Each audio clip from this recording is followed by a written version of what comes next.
Welcome back to the Get Mental podcast. My name is Dave, your coach for the day, as well as I have Dr.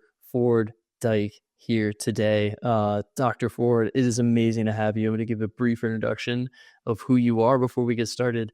Dr. Dyke is a human performance optimization subject matter expert. He's worked with innovation through keynotes, consulting, workshops, seminars, as well as does a lot of podcasting and messing around with AI, which I'd love to talk to you about. And then from there, you work clinically. You're a clinical professor in the School of Kinesiology at Auburn University. Been there for about 12 years so far. And man, you're just really, really cool working with elite athletes, obviously, working with a lot of high performers from the United States Paralympic Committee. You're the head coach for Team USA. And it's just really awesome to have you on. Thank you, Dave. I appreciate the introduction and the invitation, man. I'm looking forward to the conversation. Yeah, definitely. So I guess just jumping right into it, I would love for you to just, I guess, introduce yourself. I mean, a bio could be a bio, but who are you?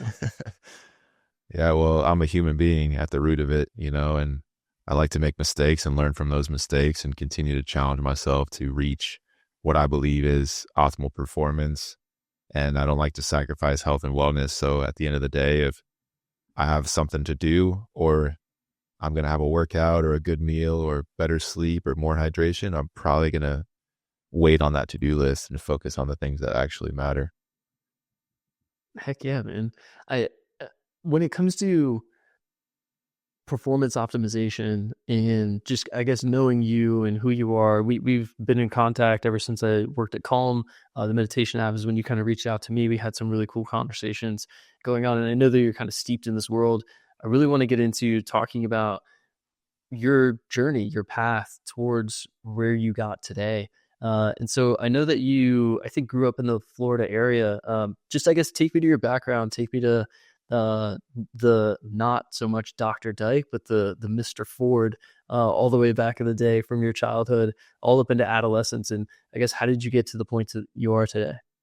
Yeah, I got you, man. It's kind of interesting that question pops up. I think a lot of people, when they see the title of professorship and coaching and researcher and directorship, all this stuff, they probably assume a traditional path. But the more students I've worked with over the past decade or so, rarely is it traditional. I mean, I think normal is kind of boring. So to answer your question, it started for me, you're exactly right, in South Florida. I grew up without a shirt on, without shoes on. I was a beach kid, I was a X Games, surf rat, skate rat, BMX bikes, messing around with any and all extreme sports. I played basketball as my traditional sport, but I was more interested in the extreme side of things, probably in hindsight on the hunt for dopamine, if we're being honest with ourselves. And growing up, I was about 7 or 8 years old. Parents got divorced. That really changed things for me. Started moving around a lot and had a single mom, bunch of siblings. You just start to look at the world a little differently. And I found that being in the presence of nature really helped me remain calm, find that beauty in the silence, if you will. And that started to get me a little bit curious about what's going on upstairs, what's going on in this organ we have, the brain, but more importantly, over your right shoulder, those thought bubbles, like what's popping up when I'm just sitting quietly, or if I'm just observing a bird pass by on the beach, or, a little dolphin jump out of the water. So that led me to the University of North Florida in Jacksonville, Florida, about 3 hours away from my hometown.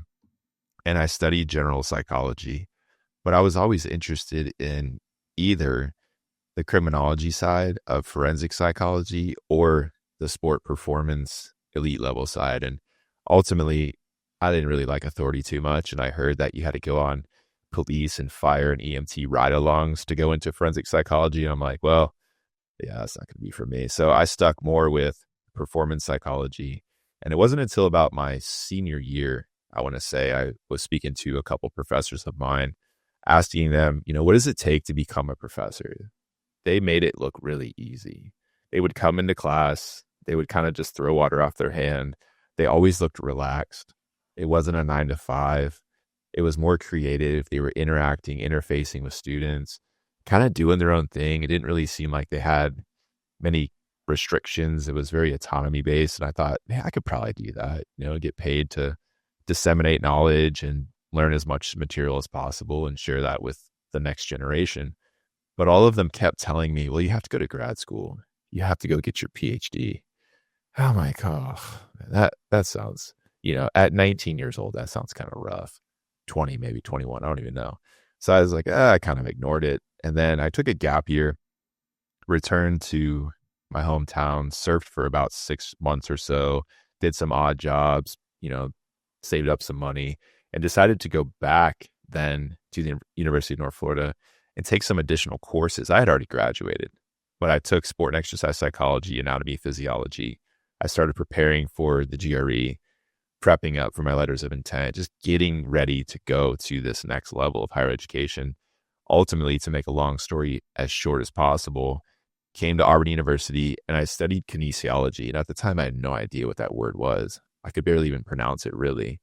And someone was telling me kinesiology, if you're studying psychology above the neck, kinesiology is below the neck. It's more about the systems of the body itself. And that really intrigued me. And so I studied exercise science at the master's level. And that started to get me even more curious about, okay, the body is moving the brain and therefore the mind and thoughts through space. It's the vehicle, but it's not separate. It's not mutually exclusive. In fact, it's pretty interdependent. And so I quickly realized towards the end of my master's degree, I better just take it to the highest level and go get the PhD. And that was in psychophysiology. So that's a really fancy word for psycho, meaning the mind, physio, meaning the body. Ology is essentially the study of the mind-body, body-mind connection. While I was in that program, of course, it's rigorous. It's PhD. You're at the top of the pyramid at that point. My focus was performance and exercise psychophysiology with an emphasis on mindfulness training. So I was interested in these concepts and constructs, probably because of how I grew up, where I grew up. Now, what I say with that is I didn't know when I was a kid that there was all this terminology and all of these constructs related to, quote, being in the present moment or practicing, self-actualization. And I thought, all right, well, now that I'm in this program, I better just do what I like and assign a degree to it, essentially. That evolved into an opportunity to become a professor. And so there I was 26 or something like that, 26, 27, I want to say, starting my professorship. And I was a young professor. I still am a young professor. And I didn't have any breaks. And I realized within about a year, I probably should have taken more breaks. At the time, I was training as an elite athlete for Team USA, traveling, hitting about 20 something countries in 5 years' time. So it was a lot happening at once. And I just needed to stop, and pause for a moment. And it wasn't until 2020 when the world did it for me through the pandemic. Retired from athletics, stayed within coaching, stayed within professorship, and at the time was the director of mindfulness at Auburn. So all these different hats that I think were already on the shelf when I was a kid, I started to be more comfortable wearing them when the world stopped. And I started to reflect on how unique of a situation and the timing involved with how it all came to fruition. I don't think I had any control of it. I think I was constantly arriving, constantly saying yes. And, before you know it, you're in a space that feels really good. And I'm a firm believer if it feels good, then it's got to be good for you. So that's kind of the arc in a nutshell from the origin until November 14th, 2024 to timestamp the episode. Yeah, appreciate that. Man, what an incredible journey. I think that I really love hearing individual stories of how they came to be. And obviously we're continuing to evolve. We're not static by any means, as far as human beings are concerned within this life that we live. And I think it presents a question because you talked about the inflection point, I think multiple inflection points within your life story, one of which was the pandemic. And you mentioned that you were training to be a professional athlete. First of all, what was the sport that you were a professional in? 2013, the sport of team handball came to Auburn University on a site visit, tried out, had no idea what the sport was. It's Olympic handball. It's not the ball against the wall like jockstrap old man in New York. It's legit. It's a European sport. and tried out and never looked back. Played 7 years with the national team. That's amazing. So those of you, yeah, that are kind of listening to the podcast, maybe those of you that don't know, what is handball? I watched handball when the Olympics were, what was that, like this summer? The Olympics were going on, and I was tuning in, and I was thinking about the old men, jockstrap, YMCA type vibes, slapping a ball up against the Yeah, wall of course. with like you and your buddies. But that's not what it is. There are two goals involved. How many players are on? I mean, could you describe, I guess, to the audience, like what is handball? Yeah, absolutely. So it was derived from football, soccer, essentially. The ball was picked up off the ground. Instead of kicking it around, they started to pass it with their hand. Instead of kicking it into the net, they were throwing it into the net. And it derived from soccer training. So they were inside and they were working on soccer formations. And then eventually the ball got smaller, the net got smaller, the field got smaller, and it turned into indoor Olympic handball. So it's 6 aside, so 6 on 6. There's 12 players on the floor at all times. You have your goalies on either end, and then you have your core players. And it's pretty dynamic, man. I mean, it's fast, it's high speed, it's full contact. It's not like American football full contact, because that shit is just a whole nother level. This is more strategic, kind of has some rugby elements to it. You can think of it as water polo on land, basically, is what it looks like. So you're running, jumping, catching, cutting, throwing, passing, dribbling. Yeah, I really like that metaphor of water polo on land. And when you see it, there's like what reminded me of like a 3-point line, but it's not Hmm. actually. But it's like where I guess you can't touch, but you can jump up and throw the ball. And Correct. it's extremely dynamic. It involves all of the senses, and the athletes that were engaging in it. I don't know about you, but they seemed tall, like long armed, tall individuals that were also quick. And there was a lot of passing involved too. Um, that sport, and we'll kind of get back to it soon, because I know that you're also a coach and participated within that, and we could talk about that. But I want to talk about, again, this inflection point of 2020, of COVID. And you're saying that you're saying yes to a lot of things. And for the audience and maybe some people that my listeners, it's we're kind of in this dichotomy of like, I want to be the best. I want to perform at a high level. And maybe that involves me saying yes to a lot of things, saying yes to my coaches, saying yes to my parents, saying yes to sponsorships, to NIL deals, all of these things. And you said that it took COVID, time for you to slow down and differentiate those. I guess, what was that like for you? And then do you have any tips surrounding boundaries and how you even start to create boundaries? And how do I like intuitively know the path that I'm on is the path for me? And that's a pretty big question. Oh So maybe man, let's that's save that to the end. But the first yeah. question is, how do I create boundaries, and how do I like differentiate, what's and then again, just an example, what's a good NIL deal? What's a bad one? How do I say no to my parents or my coach, but it just doesn't feel intuitively right to me? But I guess, what was your experience with that first? I think it took COVID for everything to stop physically for me. And the Tokyo Olympics were postponed 1 year. And that really started to get me thinking, if that major of an event is postponed, what is the universe trying to tell me? And so I just waited. I just got quiet. I got still. I stopped training. I didn't even detrain. I just stopped. I'm like, let me just stop. Let me just hit the brakes and see what happens when I put the car in park.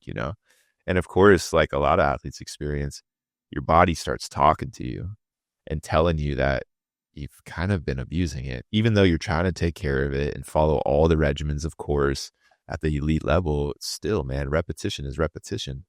And that started to get me even more tuned into, okay, what about 5 years, 10 years, 15, 20, 30 years from now?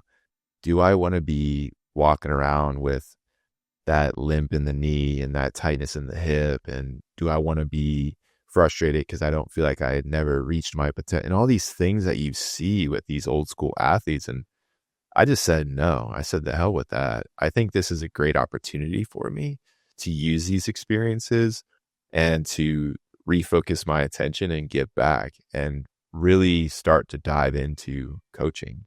So in 2020, I had no idea what was on the horizon this year, which I know we'll chat about. We're chatting about that in the green room. But at the time, I was invested with wheelchair basketball here at the university. I was heading up the mindfulness at Auburn initiative.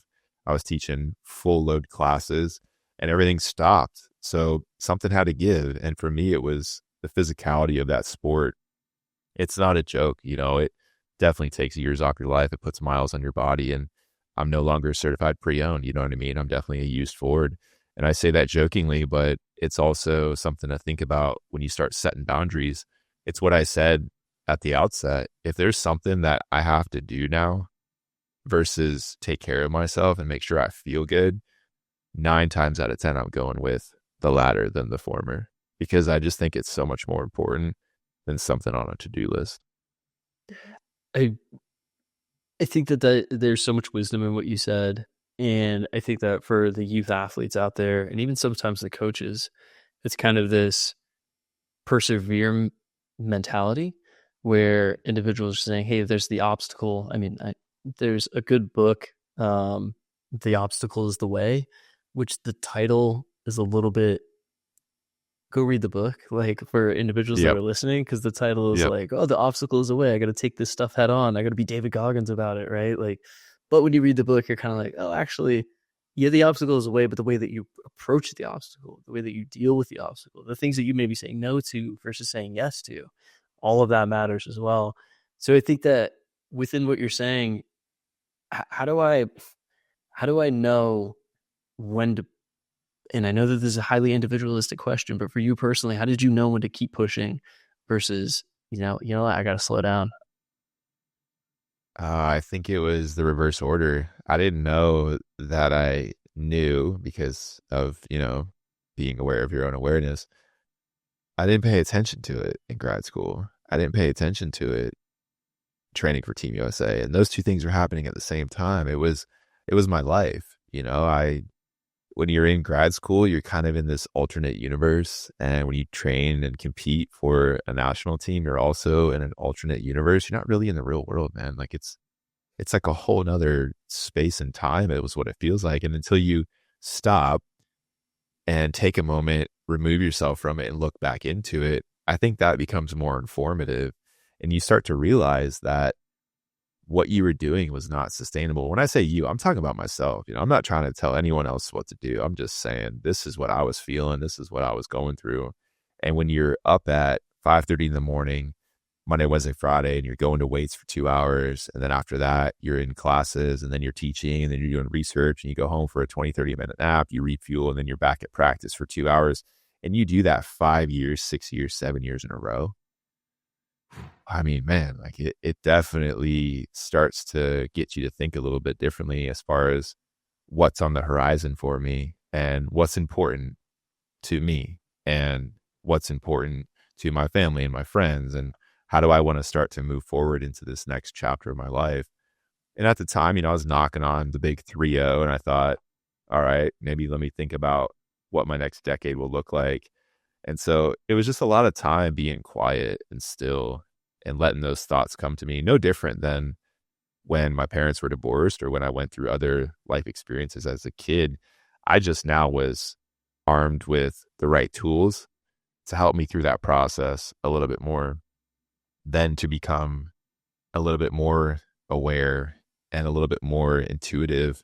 And once I got to that space of this feels right, I'm always going to go with the feeling over the thought any day. Yeah. It seems like a common theme, right? Go with the feeling over the thought. And I think I've seen a lot of athletes psych themselves out, right? Or kind of listen to their thoughts a little bit more than their feeling or their intuition. But I've also seen it go the other way too, where individuals will listen. I don't know if this is a listening too much to your body or not differentiating what the signals are trying to tell you versus like where you're trying to get. I guess an example would be like that the archetype of the athlete who's really talented but lazy.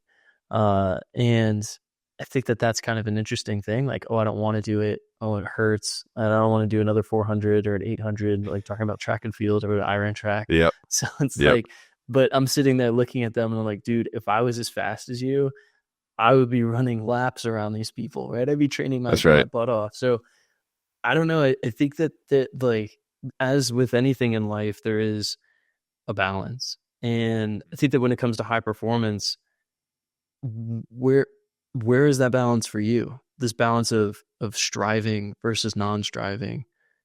How did you psychologically wrestle with that? Because I think that for myself in my own life, I thought about, well, I could just write one more article, or I can shoot a video, or I think I could take on another athlete. Right? And then you kind of hit this like burnout period, or it's like this recovering perfectionistic mentality that I have personally, which is like, it's not that things have to be perfect, but it's this like achievement orientation. And so I guess for you, like, how do you balance those two things within your life, or even within, your athletics and with your athletic endeavor? Because, like I said, you're a professional athlete for quite some time. I've always been process oriented, and I think that helps to safeguard me from a lot of the imbalances. And I'm not saying that because it works for me, then everyone should do that. Being process oriented, I think it allows you to focus on the steps that are important to you personally, as opposed to the goals or the metrics that someone else places in front of you or puts on a board or on your app or, on your to-do list. I've never really meshed with that. It's never really felt right. Like I said earlier, I don't like authority that much. My mom will tell you that, single mom, raising the cubs. I was always questioning shit, like why, I don't want or, and if it wasn't my idea, then I didn't really think it was that great of an idea. And I was a kid, man. I was naive. I didn't know shit about shit.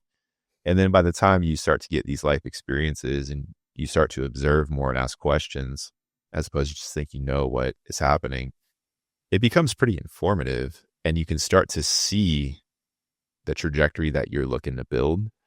But focusing on each step along the way, to me, always makes it more digestible. If I sat back my first year of my PhD and said, I have to write a dissertation, I got to defend my dissertation, I got to do all this data collection. Of course, you're going to get freaked out and burned out, and you're not going to go through with the process. But instead, I never looked at it like that. I just took it one day at a time, one practice at a time, one research collection at a time, one presentation, one class, one quiz, one test, one lecture. Just do it in bite-sized pieces. And that's always allowed me to remain calm, especially under pressure. I get pretty relaxed when the lights are bright and when pressure's on. I know that's probably not normal, but I don't know what the whole normal is. I don't get pregame jitters. I don't get overly anxious about things that are coming to me. And I think that's a sign of experience. And I'm not saying I've done everything, but I did a lot in a short period of time. And I was thrown into the deep end a lot. And with that, you either sink or you swim, literally and figuratively. And I always wanted to thrive, but I always knew that you can't cut corners. You got to stick with the process. And I think that's just helped get to where I am, wherever that may be. And I've always gone back to that as my foundation. I don't think I'll ever change that. I'll always go with the step-by-step process of quote unquote achieving. I mean, that's a relative term to me.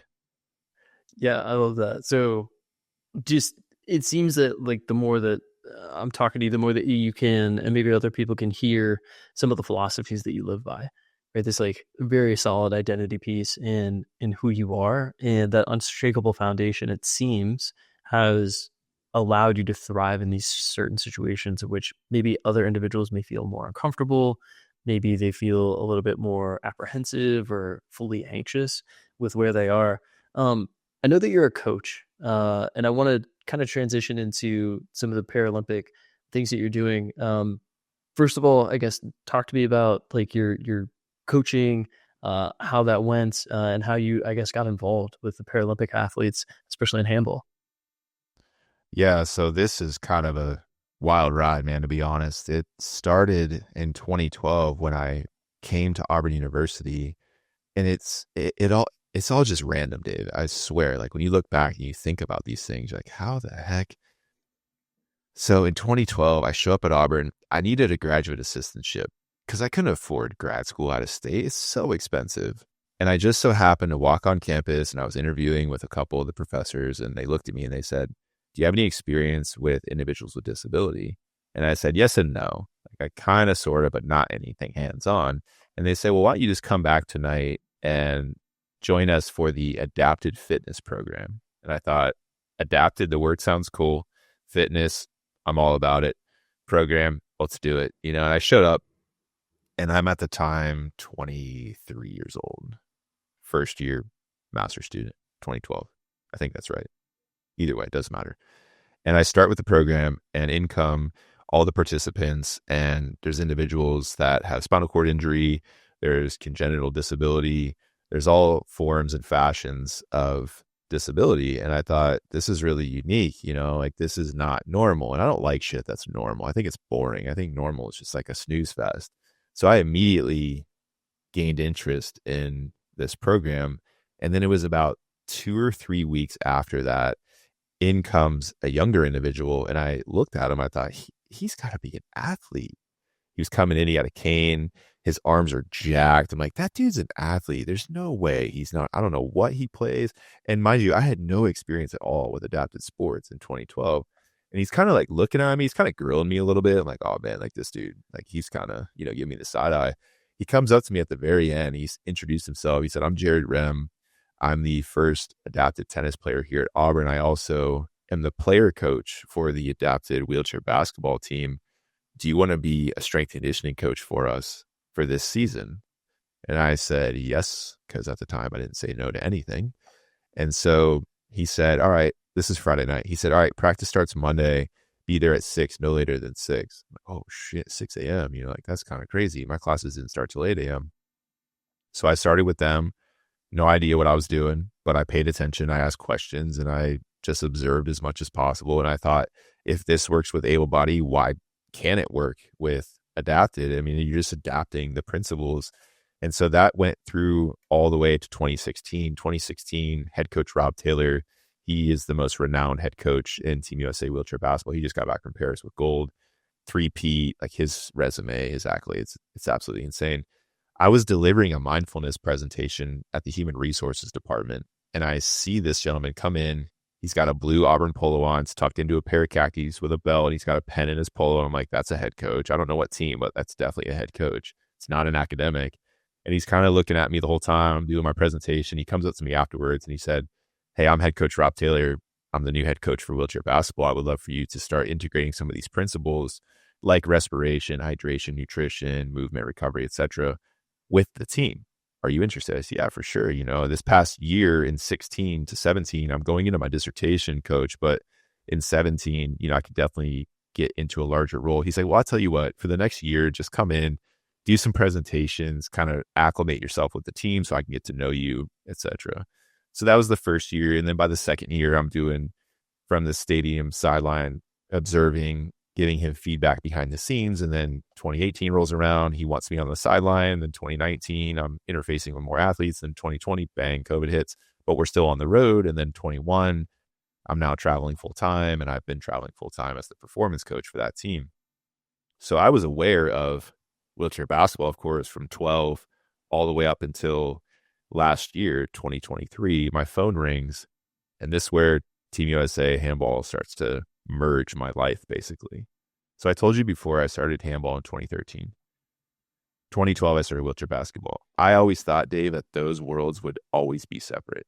Like, I never thought wheelchair basketball would somehow intersect with team handball. Like, it's not going to happen, right? Well, my phone rings. It's a former teammate of mine. He said, hey, Ford, are you aware of wheelchair handball? And I was like, wait, no, man, what are you talking about? And he said, well, in 2022, there was the first wheelchair handball world championship in Cairo, Egypt. It's 4-a-side, very similar rules as able body, but it's adapted to wheelchair sports. And Team USA wants to build a team. And he said, you're the only person I can think of in this country that has wheelchair sports specific experience and has played at the Team USA level within this sport. So we thought, maybe if you're interested, potentially, would you want to build a team? I'm like, oh shit, man. Well, first of all, I'm going on vacation, but like, let me hit you back, So I called him back in December of 23, ultimately said, yes, I think we can be successful. When is the competition? He said, September 2024. And I was like, oh man, that's a quick turnaround. So January of this year, 24, February of this year, 24, March, April 1st, I submit a proposal, a written proposal to the International Handball Federation. They are the governing body of the sport in able body, in beach, and in wheelchair. And I just stated basically, Dave, that we can recruit athletes in our country, both men and women. We have access to chairs. We have access to facilities, strength training, nutrition, dietetics. We have all the things that are necessary to build this. And here's kind of how it would look. And I wasn't, full disclosure, taking it that seriously, if I'm being honest, because I had so much other stuff going on. But I wanted to send in at least a robust enough proposal that they would give it a look. So 45 days go by, and I've got friends and family asking me, because I kind of mentioned it casually, and they said, "Hey, Ford, like, what's going on with wheelchair handball, man? Like, are you going to build a team? Is it going to happen?" I said, "I don't know. It's been radio silence, basically." May 16th, my phone rings again, goes to voicemail. The voicemail essentially says, "Hey, we received the wild card for Cairo, Egypt, World Championship 2024 as the 8th place team. Are you still interested in fielding the team?" Oh man, give me like 48 hours, So I took 48 hours of contemplation, and by hour 72, I already hired my assistant coach, and then I've got my athletic trainer, strength coach. I had my chief of staff, and then about a week later, I had my team leader, team official, director of ops, and then just slowly started to build another assistant coach in, a goalkeeper coach, put the word out to 200 different teams via email, try to get as much traction as possible. On July 4th, I want to say, or 5th, I don't remember the date, but we had a tryout here, first ever tryout in the sport ever. That's awesome. And we had 18 athletes on site. We selected 14 on that first wave. And then later on, we had another open tryout August 2nd through 4th. And we had 21 on site. We cut that to 14 with alternates included. Ended up traveling with 10 total athletes, 7 men, 3 women. It's a co-ed sport, which is a whole other conversation. Super dope. We went to Cairo, Egypt. We were thought to be, a placeholder. And this could probably take a whole other podcast. And if people are interested, you can follow my work. And I talk a lot about the experience. But to make a, impactful appearance, I always said we're going to play in the gold medal match. And no one believed us. Everyone thought, yeah, this is just US being arrogant, being cocky, whatever. But I was so confident in my athletes. I was so confident in my staff. I was so confident in my vision. And the mission that we all had was to make an impact globally on the sport, to try to get it to the next level. We played Brazil in semifinal match. Like I was telling you before we recorded, we upset them, beat them. We then played host nation in the gold medal match. Hat tip to the host. They played a better match than us. We ended up winning the silver medal. Dude, what an amazing story. I mean, It's a first of all, ride. congratulations. But like that just Thank you. seems I like appreciate it. such a wild ride. To get the call, right? And then I think you said April 1st. Was it that you like submitted the Yep. proposal? And then you Mhm. said, what? Then they called you back, give me 48 hours, hired all the staff, everyone had tryouts, people showed up. I guess, how did you manage the team? How did you manage your own mental health, like surrounding that, Yeah. like in that time? And then to throw it all together and still be successful uh, as a first time, right? Like head coach and coordinator of all this stuff. What was that experience like for you personally? It was the hardest thing I've ever done in my life.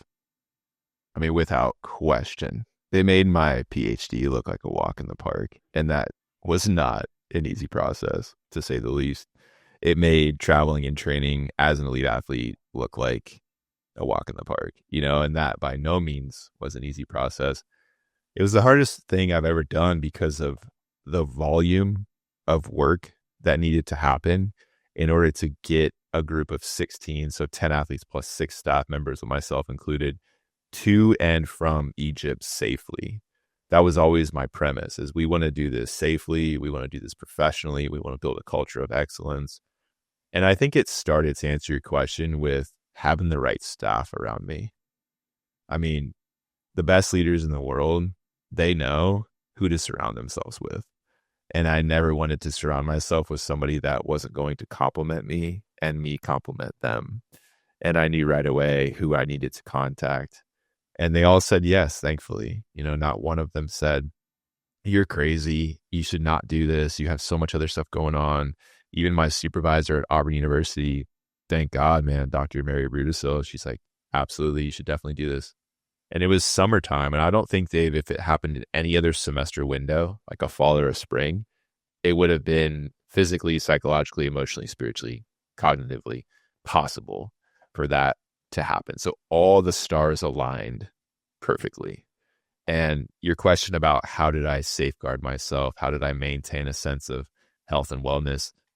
I always fell back on the process. I built a roadmap very early on with the input of staff. And I said, this is going to be our blueprint. We knew we had 2 dates. We had May 16th when we received the wild card, and we knew the gold medal match was on September 21st. So I just started there. I put those 2 dates on a straight line bar, and then I started to fill stuff in. And once it was filled in, it was never static. It was always evolving. Sometimes we would add something. Sometimes we would subtract. Sometimes we would revise something on the timeline. But that was always our blueprint. And we stayed with that. I had so many printouts. I had it on my board over here on the wall.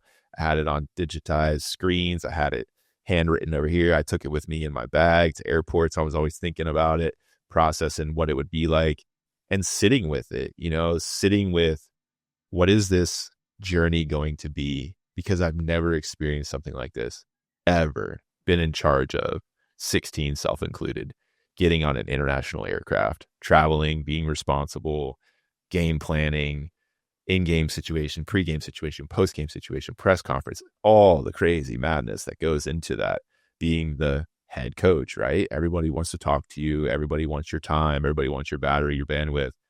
You just got to pay attention to what's important. And what's important to me was making sure my athletes were empowered, making sure they were safe, making sure they had all the things they needed to perform at a high level, but also maintain their health and wellness. And the same thing with my staff and the same thing with myself. Those core foundations, those core principles I live by, and I take them very seriously. And I think in hindsight, that's what helped us make sure that when we got to that gold medal match, it was by no surprise. That's awesome. And I feel that maybe people listening are going to hear this and it's going to be a lot easier said than done, right? Like it's your lived experience. You've lived it, right? And just kind of saying it, hey, like, gold medal match is on, we don't even know if we're going to the gold medal match, but I love how you kind of differentiated it. It's on September 1st. It's on this day. We're at this day. I'm just going to plan. We're just going to fill in the blanks. And, you talked about your team and having that around you. I mean, we're human and we're fallible. And I know that you meditate quite often. You teach mindfulness, meditation, all this stuff. But was there a point at which you had to fall back on your practice to say, hey, man, I need a little bit more mindfulness, I need a little bit more space? Because I could tell that there's some enthusiasm and some apprehension and obviously stress that's going to come with talking to the media, engaging with my team, my athletes, engaging with my staff. You probably got, as maybe if you want to mention it or not, maybe irritable or somewhat stressed. What does that look like for you? Because you've already told me that you don't really get as stressed out maybe as some other people do, but I guess how did you manage it in your own way? Where did it come? Yeah, so I said earlier, it was the hardest thing I've ever done in my life. It was also the most energizing, the most fun, the most exciting thing I've ever done in my life as well. So while the level of difficulty was probably maxed out, the fun meter was also maxed out too, man. I mean, I was around my friends, my colleagues, as far as my staff is concerned, and they took so much weight off my shoulders, which was incredible, and I kind of get chills just thinking about it, and oftentimes choked up when I start to think about it, what they invested into the process. None of us were paid, myself included. We all did it on a volunteer basis because it was inaugural. And I wanted to make sure that the athletes didn't have to pay for anything. So we crowdsourced, we talked to sponsors, we talked to family, friends, we made sure partnerships were put into place. We had sponsors, all these different things happened. Because I just told a story. I didn't have anything to hide. I wasn't making anything up. If somebody asked me a question, I gave them the truth. I never tried to sugarcoat anything. I just said, this is what it is. And if you don't like it, then that's on you. But if you're vibing with us, then let's roll. Let's take this to the next level. But of course, you're exactly right. I'm a human being, and pressure is a real thing. Stress is a real thing. What I learned through the process, Dave, made me a better coach outside of athletics. And what I mean by that is I also work with individuals, and I used to think that there should be no excuses. That was kind of a lens I looked through. And I think that came from being an elite athlete. It's like, there's no excuses. You should always be able to do X, Y, Z, A, B, C, 1, 2, 3. Then I took on a head coach role in building a team from scratch to compete in a world championships, to represent the United States of America. All big deal shit. Like none of that is, oh yeah, just go have fun, participate. And the way I'm wired is there's no way we're just going to go participate. So what I learned through this process was, while there still are no excuses, there's this thing called time that you can't speed up, you can't slow down, and you don't get back. And what I started to realize was when clients tell me, I just don't have time throughout the day, I once used to think that was an excuse, but I now know it's not. It's a variable. And that variable has to be modulated in order to fit into the equation of performance output. So I started to notice my physical practice, my workouts would get shorter. My meditations were a little bit more choppy. My morning walks weren't as long. Like I had all these core principles that I live and die by. But because of this new thing called head coach, I had to make adjustments because there's only 24 hours in a day, 1,440 minutes, 86,000 seconds, give or take. But it's really just minute by minute. So I started to think about, how can I walk through this process in the smallest pieces possible? And it was just minute by minute, breath by breath. Let's take it in stride.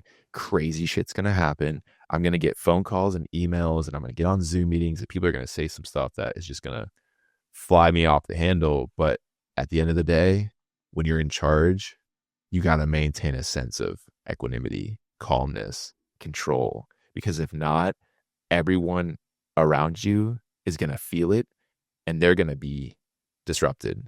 They're going to be off track. They're not going to be as focused. So I always decided, when I put that coaching polo on, it was like my Batman suit. When I saw that flag, when I saw USA on my chest, it was like I was a whole different space and time, and nothing else mattered. But then when I took it off, I'm back to Ford, and, things do affect like time and energy and bandwidth. So I think I learned a lot through that entire process, and it's definitely changed me. There's no question in my mind. Yeah, I kind of got chills as you were kind of experiencing that. I think to your last point, one of the things that we talk about, like the alter ego effect, a lot in psychology, and I kind of teach that to athletes in sports psychology, which is, to your point, and I used to work with the military, right? When you take off your military garments, when you go home, or you're not drill sergeant, whoever, drill sergeant Smith anymore, right? When you take that thing off, but when you put it on, it almost embodies this sense of being, this alternate identity, this person that has strengths, a lot of strengths, maybe some weaknesses, but at the same time, like that could be a point in which you have confidence, right? And perceiving yourself as that. Did you teach your athletes mindfulness? Of course. Of course, right? Loaded question. So I Absolutely. guess within that, like, how do you, because I know that you teach and instruct mindfulness, how do you teach it? And I guess maybe broad spectrum for people listening, what is it, and why do you feel that it's important for performance in athletics? Yeah. So mindfulness at Auburn is a platform I have been overseeing now for close to 8 years. And it derived from courses that I once taught as a grad student. And that evolved into speaking engagements like the one I referenced earlier with Coach Rob at Human Resource Department. And other units on campus would kind of hear about it and they would invite me and I'd share with them the approaches, the curriculum. And a lot of it was designed for undergrads, but I thought undergrads are humans too. You know, these core principles of optimal respiration and hydration, nutrition, being able to focus on sedentary behavior versus physical activity and exercise and movement in general, and also recovery. So your active and passive forms of whether you're going on a walk or a stretch versus a nap or sleeping, hopefully 7 to 9 hours, if not more, throughout the night. So those pillars of performance and health were a course. Stress reduction was also a course. I took those two things, combined them, and I founded Mindfulness at Auburn. It's as simple as that. And so it's a platform. It's evidence-based, of course. I'm out of the School of Kinesiology, and I compile research from not only our school, but multiple schools around the nation and around the world. I'm a big proponent in having a variety and a multifaceted approach to research synthesis. And with that, craft then presentations and workshops, keynotes, talks. I've done retreats, like 6-hour retreats, 2-day retreats, just a variety of different things. I've done fireside chats for 30 minutes or, introductory talks for an hour. I'm always up for anything and everything. But the most basic form of mindfulness at Auburn is something that I refer to as 60 seconds of space. And what I mean by that is essentially 60 seconds of doing nothing. So 1 minute, one rotation on a clock. I just ask the audience, I ask the athletes, I ask students, I ask whomever I'm working with, let's just do nothing. And let's face it, you're smart enough and you're well practiced. You know that you're not doing nothing. But for most people, when I give the directive of, hey, for the next 60 seconds, we're going to do nothing, they're kind of like looking around like, wait, did he just say we're not going to do anything? Like I've never done that before. And that's informative for a lot of people who've never experienced, quote, mindfulness training. So that's where we start. And you can stay with that for a very long time because it's so foundational. So your question about, did you teach your athletes mindfulness? And I said, of course. I instruct with students on campus before every lecture, 60 seconds. It's on the board. We have it on the projector screen. There's a clock that's just counting down to 0. And I just ask they don't do anything. And it's refreshing. It sets me in my space. It puts them in a singular atmosphere as well. When I work with the basketball team, same thing.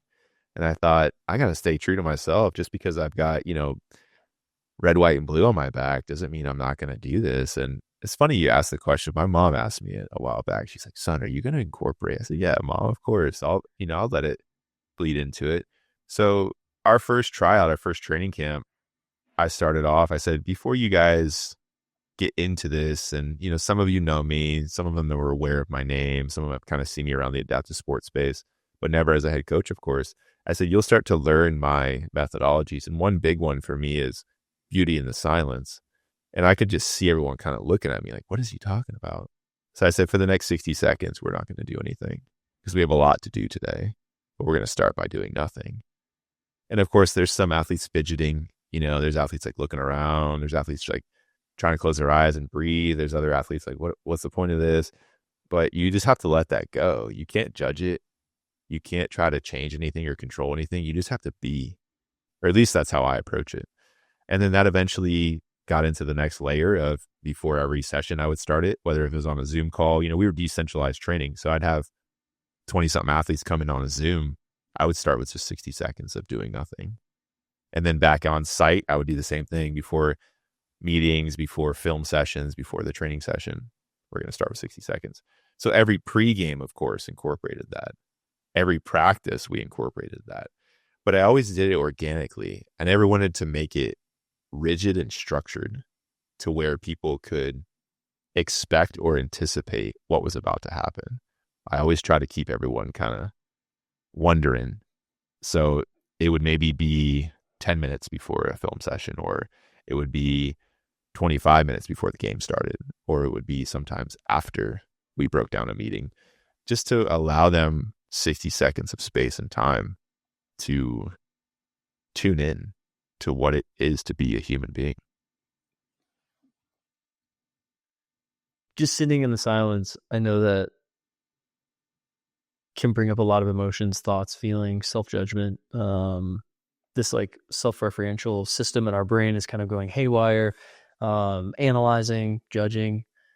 And I think that as far as like handball, basketball, any really sport is concerned, I think that or just even in life in general, really tapping into who you are and how you want to show up are really powerful things.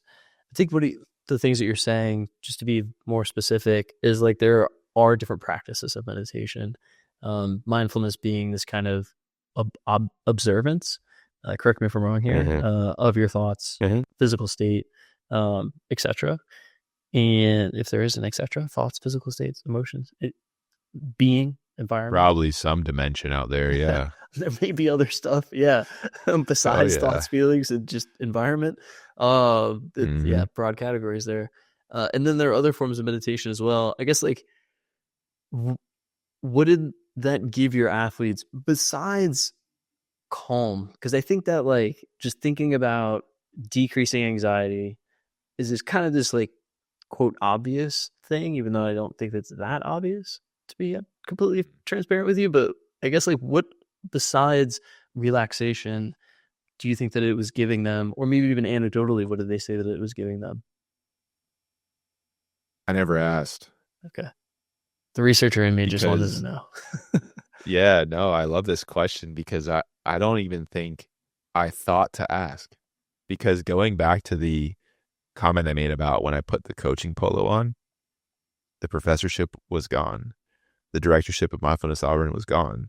The mentor and advisor is gone. The performance coach is gone. In that situation, in my mind personally and in my body, I'm the head coach.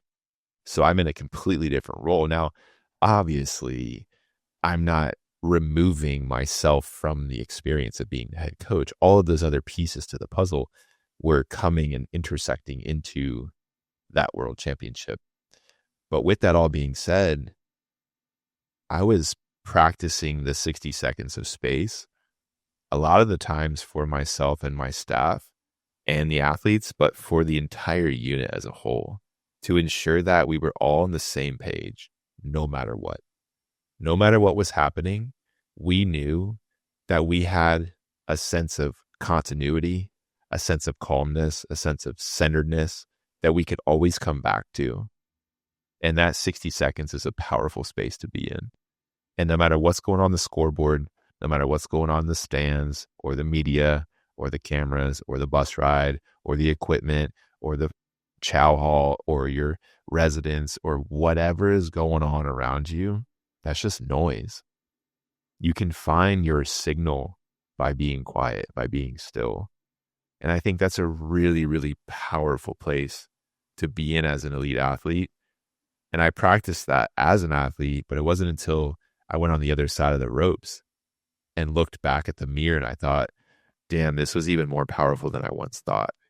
So I didn't ask the question, and shame on me. I'm going to start asking those questions because what you bring up is such a great point. You know, what did this give your athletes? I don't know. I hope it gave them a lot, but what it gave them is individualistic, you know, and without throwing any assumptions on going down my roster of 10 and saying, well, you know, athlete A, it gave them this, and athlete B, it gave them that, and athlete C, it gave them that. It gave us all a silver medal.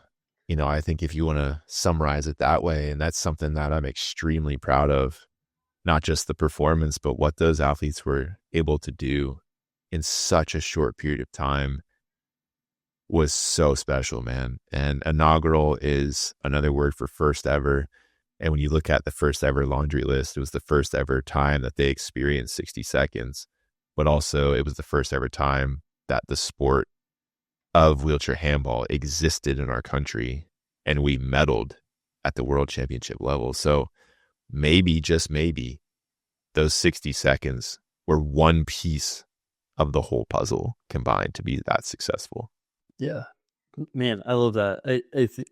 Again, just commending you on what you've done and the success that you had, but also the team had as well. And obviously, it takes a tribe, a unit, to kind of Yeah, move well together said. in one direction. So you weren't alone in that, but you're definitely a huge piece of the puzzle, or a piece in the puzzle. And I just again commend you on your hard work. I do want to bring up, because I think that maybe people were probably thinking, or I was even thinking, it's funny that we never really asked or talked about this.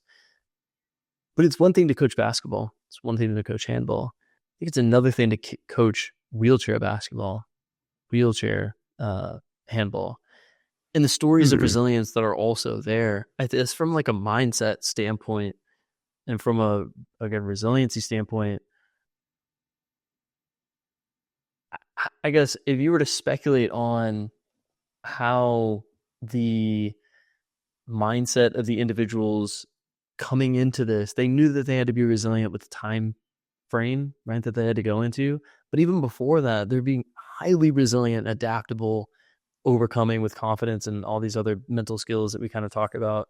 Um, I guess, do you think that played a hand in how they had to overcome and get to the silver medal? And can you, I guess, talk to me about your experiences with these individuals? Because I think that their level of resilience and mental fortitude is probably higher than, this is just me assuming, higher than most athletes, I guess. But what was your experience like with You're that? spot on. Yeah, you're spot on. It's way higher. And that's not an objective measure. That's completely observational data and subjective for sure. But I've been around it long enough to, put some weight into that anecdote. And I think it's special because it's not teachable. It's something that an adapted athlete does naturally. And even going back to what I said earlier, from a congenital disability, so you acquired that from birth, or an acquired disability, you acquired that, could be a whole host of things. Could be bone cancer and it left you with a below knee amputation. It could be a spinal cord injury because of a car accident. I mean, it could be all sorts of stuff. The mindset, the resilience, the mental fortitude, the grit, all these things you hear about in textbooks and podcasts, and social media is flying everywhere right now, and CEOs are trying to pick it up. As able-bodied human beings, we'll never get to that level because of our circumstances. And as disabled persons, adapted athletes, what we're referencing, will always have it because of circumstances. And that's what I mean by you can't teach it. One of my roles as a head coach was not to worry about, oh gosh, I hope my, 14 with my alternates have, grit. Like I knew right away, man. I was like, we're about to dominate, dude. Like, we've got what it takes, that it doesn't matter we don't know how to play this sport. They're going to learn. They're going to adapt. It's what they do. They do it every day, all day long. The world is not built for disabled people. It's built for right hand Caucasian males, 155 pounds, 5'8". Like that's what it's built for. And that's what I'm talking about earlier about being normal. Shit's boring. So you got to think about, how do you adapt your environment? How do you adapt the way you interface from a human factor standpoint with vehicles or with your kitchen? How do you cook if you have amputation versus if you're in a wheelchair, versus if, all these things start to come up in your mind. And on the staff, I was definitely the most experienced with the adapted space, but I kept telling my staff, I said, don't worry about athletes at all. Let them be who they are, and they will shock you with how intuitive, how intelligent, how dynamic they are, with constantly evolving and shaping and always becoming, always becoming the next best version of themselves individually. And it just fit within the puzzle. And it's not anything you can teach. I think if you could bottle up like 4 or 5% of what an adapted athlete has and inject it into your able-bodied arm, look out, man, we'd be superhuman, but you can't. And I don't want to, because I think it's reserved for the circumstances and for what you interface with. And that's what makes that group of individuals super, super special to work with. That's awesome. Just to kind of hear that they have these kind of tangible but also intangible qualities. I say that tongue in cheek because I still believe that we can teach resilience, but that type of resilience in particular cannot be taught. It is a lived Different. Yeah. experience. It is just Oh, one of yeah. those things that you have to go through to kind of understand compartmentalize. Like you said, like have this injectable to say like, hey, I'm going to give you some of the. It's almost, yeah. It's one of those things that I think that as a coach or as an individual, like watching, you're kind of just in awe that their approach to the sport, right? And I think that like maybe sometime, and you could please let me know, like how does their approach to the sport different than an able-bodied individual, just from like a mindset standpoint? The way I explain it is the very first Avatar that came out, if you recall, or your listeners recall, the gentleman was in combat theater. He was a retired war veteran, disabled veteran, and he was in a day chair. I think he had a SCI, spinal cord injury. And he went into the Avatar space. And the first thing he did, if you recall from the film, is he just took off running, just full speed through the, I think, cornfields or something. And he's like ripping stuff off and he's just going. That's how I explain what you see when a disabled person turns into an adapted athlete. What I mean by that is you have a disabled person that then gets in their ball chair, the switch is flipped. And now the brakes are off. Now it's an equal playing field.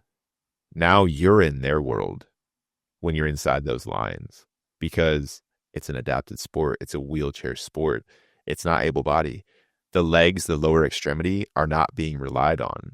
So that's the great neutralizer. So your chair skills are your footwork. Your head on a swivel is your eyesight and your peripheral vision. Talking, communication is a huge piece. And of course, all bodies, all shapes, all sizes, all different classifications and level of disability. But once you're inside those lines, welcome to their world. What you think, what you say, how you feel, how you interface, that shit doesn't matter anymore because it doesn't fit. So as a coaching staff, I'm an able-bodied coach working in the adapted space. I ask questions. I don't make assumptions.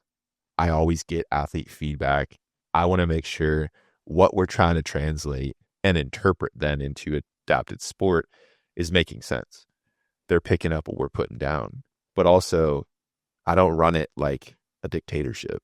I don't think that's a good way to coach a program. I try to make it as autonomy-based as possible and give power to the individual, allow the group to be empowered, to feel like their voice is mattering in that moment, because it is. Because I don't know what it feels like to be an adapted athlete. I know what it feels like to be an athlete at a really high level. But I'm an able-bodied individual. So I will take that experience, not as dogma, but as a tool to then help shape the team that is competing, training and competing in wheelchair sport. So it's super unique, you know, and I don't think you can. Someone told me the other day you should write a book about it. I said, I don't think you can. Like it's so, words don't work when you're trying to explain how it feels to be a part of that space. So I just try to invite as many people as possible to, you know, interface as much as they'd like with what it's like to be on the sideline of an adaptive sport team. I gotta say, you should write a book. I think that is probably something that would be, I just saying, because I think that like exactly what you said is very interesting for some of the coaches that I talk to or have observed. I mean, dude, not to single any sport out, but like travel baseball is almost the worst, right? These coaches are berating athletes. They don't ask any questions. They're not Wild. looking for feedback. They're very authoritative, right? And you're saying, and I know the context is different. I completely understand that. However, and when it comes to what we may consider effective coaching practices, and for those of you listening, I'm using air quotes here, Hmm. I think that predominantly speaking, research aside, asking questions, human to human, adult to adult, even if you're a coach of high school, like if it feels like adult to adult conversations that are surrounding coaching, like that's what a coach is, right? And it's like coaching within outside of sport. Coaches kind of like ask more questions than they do have answers. They That's facilitate right. learning, and I think exactly what you said is I'm not going to pretend to be um, in their shoes, in their chair, understand what they went through, and coach X's and O's because I don't know what they're seeing, what they're experiencing, and it could be different. And I think that that's a huge nugget that individuals listening could kind of take away from this because I never really thought about that from a coach's perspective, from like coaching adapted athletes. And I think I'm going to use that example going forward. I think that's really powerful. Yeah, I think in general, Dave, if you were to summarize the experience, and if I was to share not any sort of advice, I think advice is pretty, it's driven by ego. You're just trying to tell somebody what you would do. I think it's kind of silly. I would just give information for someone. And what I mean by that is knowing your audience is really powerful from a coaching perspective. You take the time to know yourself first, and then take the time to know each individual, and then take the time to know the group with yourself included. Makes your job a lot easier. I'm not always looking for the easy way out. When I'm talking about easier, I mean efficiency, effectiveness, level of success. I think it's a good bit of information for people to consider. Solid, dude. I feel like we need to have like 5 more podcast conversations talking with you. I think that this is awesome, and we didn't even scratch the surface. I think there's some of the other conversations that we could have that I think are really cool. You ready for a lightning round? Yeah, let's All do it, right, man. awesome. Let's So knock it out. I guess first questions first. It's actually the first question I usually ask guests, but we had so much to talk about that I just kind of wanted to dive in. Um, Generally speaking, and I know you don't give advice, so from your experience, what are the 3 mental skills that you feel are most important, either yourself in athletics or athletes that you notice that have these 3 things or 3 skills? What are the 3 mental skills that you think are most important? In no particular order, I'm just going to kind of rip some off. Positive self-talk, without a doubt. Being able to turn a perceived negative thought, like a cloud passing in the sky, recognizing it and saying, oh, that's interesting, and then trying to rewire and focus on the positive side. The next one would be the acronym I like to teach in class, WIN, what's important now. So staying in the moment, not getting caught up in the past or too concerned about the future, just focusing on what's important now. And lastly, calmness, centeredness, equanimity. I think that's something we overlook.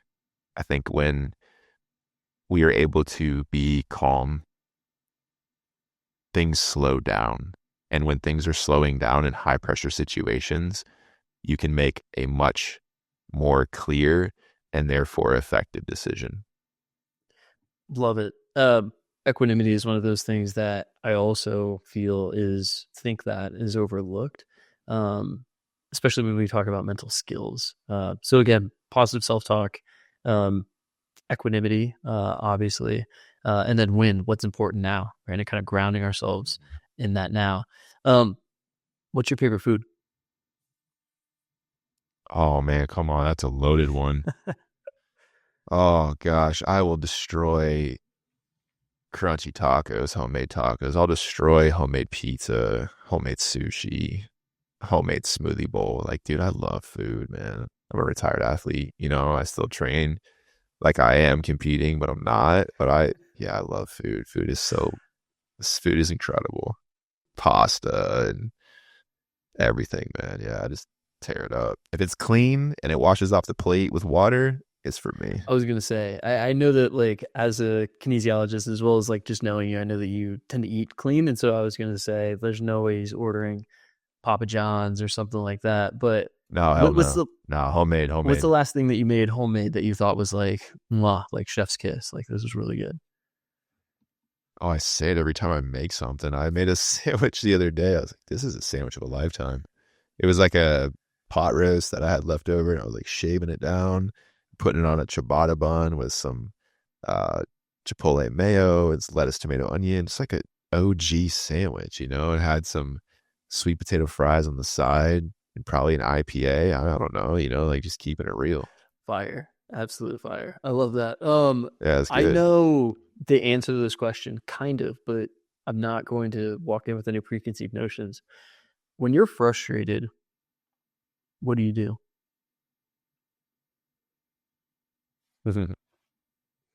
Depends on the situation. Huh.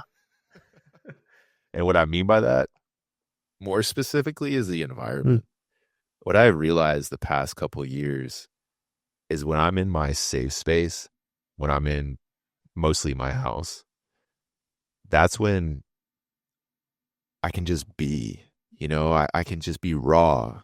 I don't have to feel like there's a hat I'm wearing, you know, like a student is evaluating me because I have the title of a professor, or a audience member is evaluating me because I'm the invited speaker, or an athlete is evaluating me because I am the coach. I'm just me, man. Like I'm just Ford in my space, you know? And if I'm frustrated after a call or a meeting, or, you know, I'm a Scorpio, I'll fly off the handle. You know, I've got a sense of calm for sure, but my closest friends and family, loved ones will tell you, you got to watch out. Like there's a tail behind me. And if you're in the way, then I'm going to whip that thing around.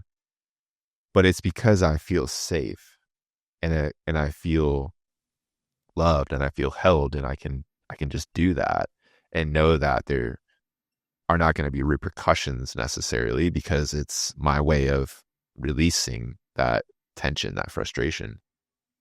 But when I'm in other environments, it's different.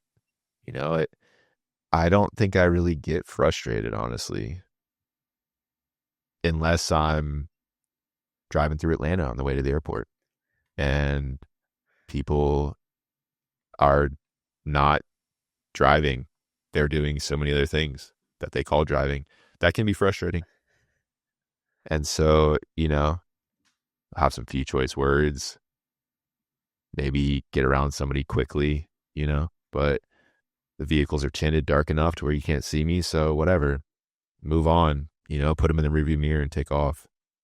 So yeah, it's environmentally dependent. What kind of car do you drive? I'm kidding. It was a Oh, joke. we'll keep that Yeah. for off the record.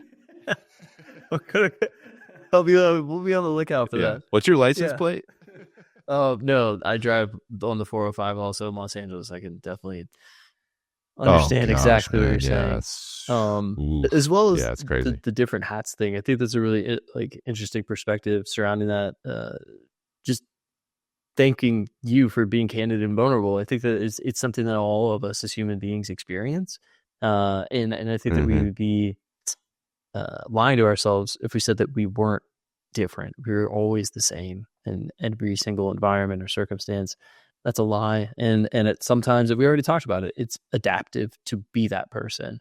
Mm-hmm. Selfishly speaking, I hope that I reached the sense of Dr. Dyke when you could be vulnerable. I hope that I can engage you in that environment. I think that would be awesome.